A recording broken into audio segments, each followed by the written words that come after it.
Hello, जय हिंद मेरे प्यारे दोस्तों। कैसे हो जी आप सभी लोग। वादा करता हूं कि बहुत ही मस्त और शानदार होगा।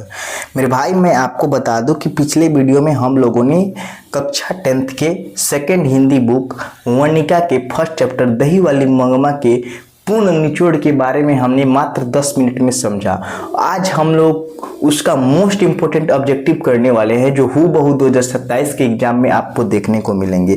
मेरे भाई, मैं आपको बता दूं कि आज हम लोग जिस ऑब्जेक्टिव को करने वाले हैं ना, वो कोई ज़्यादा नहीं है बाबू, मात्र 12 ठो ऑब्जेक्टिव है। और इसी में से अभी से लेके और आपके एग्जाम तक जितने भी सारे आपके एग्जाम होंगे ना, उसमें ये प्रश्न देखने को मिलेंगे।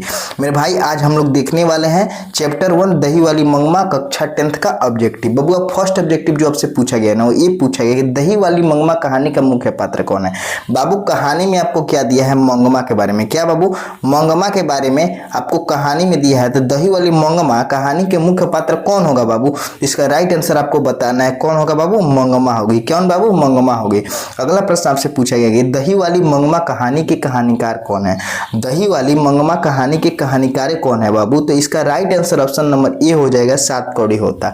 कौन बाबू? सात कौड़ी होता। यदि आपको लेखक का नाम पूछे ना बाबू, लेखक का नाम, तो आपको कहना है श्रीनिवास जी। बाबू, कौन? श्रीनिवास जी। बट आपसे कहानीकार का नाम पूछे ना बाबू, तो आपको बताना है सात कौड़ी होता जी। बाबू, यदि आपसे लेखक का नाम पूछे तो श्रीनिवास जी, और श्रीनिवास जी का पूरा नाम यदि पूछ देना बाबू, तो आपको कहना है मास्ती मैक्टेंस अयंगार, और उनका जन्म पूछ देते 6 जून 1891। कब होगा?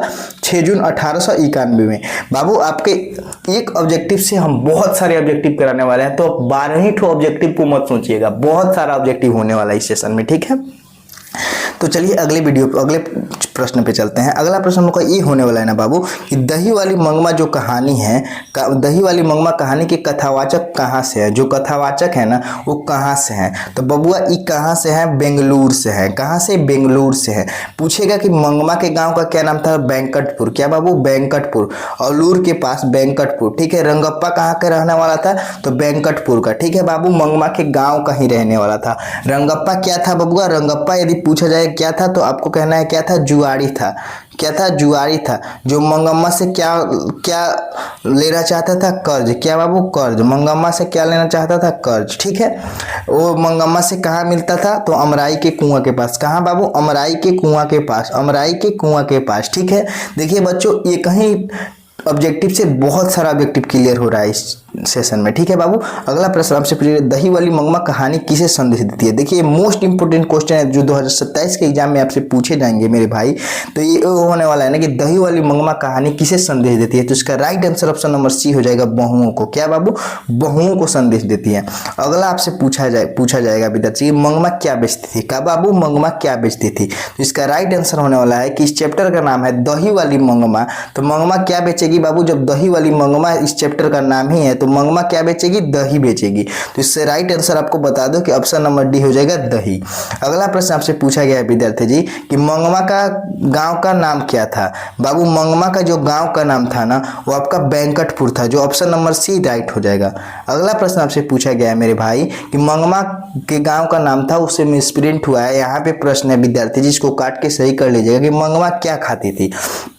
बाबू, ये 2027 के एग्जाम में आपको देखने को मिलेगा कि मंगमा जो थी ना, वो क्या खाती थी। इसका राइट आंसर होने वाला है बाबू ऑप्शन नंबर बी, पान सुपारी। क्या बाबू? पान सुपारी।